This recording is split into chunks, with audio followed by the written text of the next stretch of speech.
Querida comunidad One, queridos amigos, en este trayecto sobre la lectura de los signos de los tiempos, quisiera que pusiéramos la atención en uno de los signos más graves que se están dando en este momento, y es la apostasía que se está viviendo al interior mismo de la Iglesia Católica. Apostasía significa renuncia a la verdadera fe. Apostasía significa degradación o malformación de la auténtica fe.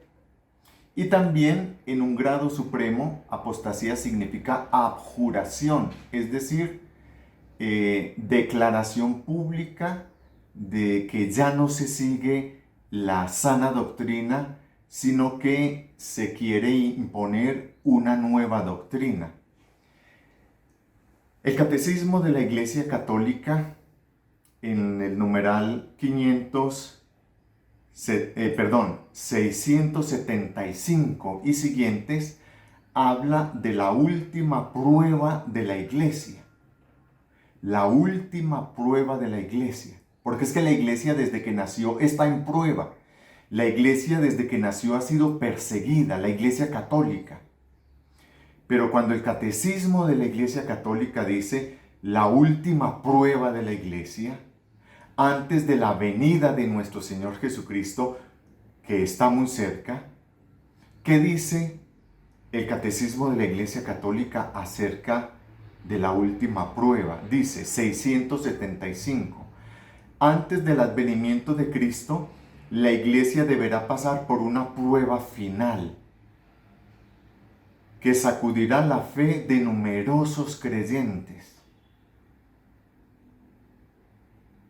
La persecución que acompaña a su peregrinación sobre la tierra desvelará el misterio de la iniquidad bajo la forma de una impostura religiosa que proporcionará a los hombres una solución aparente a sus problemas mediante el precio de la apostasía de la verdad.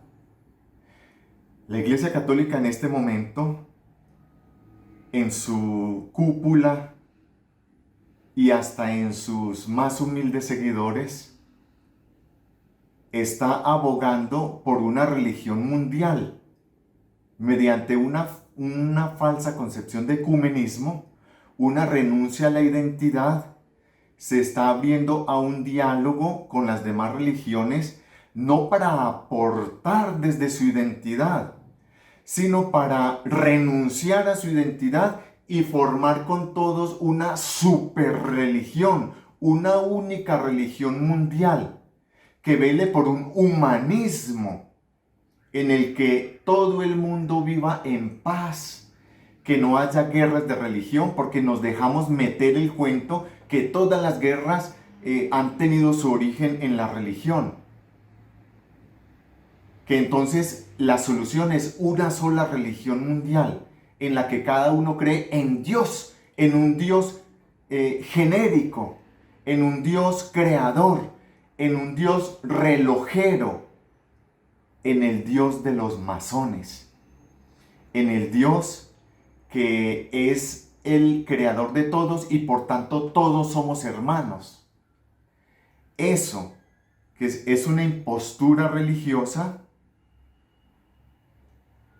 que proporcionará a los seres humanos una solución aparente a sus problemas mediante el precio de la apostasía de la verdad. La impostura religiosa suprema es la del anticristo, es decir, la de un pseudomesianismo en el que el hombre se glorifica a sí mismo, colocándose en el lugar de Dios y de su Mesías venido en la carne. Es una glorificación del ser humano. Es un humanismo. El centro es el ser humano.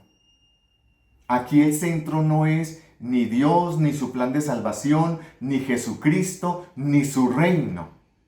Aquí es un humanismo sin trascendencia. Es una horizontalidad que no tiene verticalidad, una horizontalidad que termina con la muerte del ser humano, pero que no habla nada acerca de la verdad revelada, de la gran dignidad eterna del ser humano, del reinado de Dios sobre la tierra que se va a establecer definitivamente con su segunda venida, que ya está establecido desde su muerte y resurrección, pero que todavía no se ha manifestado en plenitud. Continúa diciendo el Catecismo de la Iglesia Católica sobre esta impostura religiosa, que es un falso mesianismo, un nuevo humanismo, una religión mundial, y que tiene que ver con los principios de la masonería que ya están metidos dentro de la iglesia, porque sabemos que la Iglesia Católica está infiltrada por la masonería y que muchos de nuestros jerarcas en las grandes direcciones, en la gran dirección, en el gran gobierno de la Iglesia Católica, ya están permeados por la ideología masónica.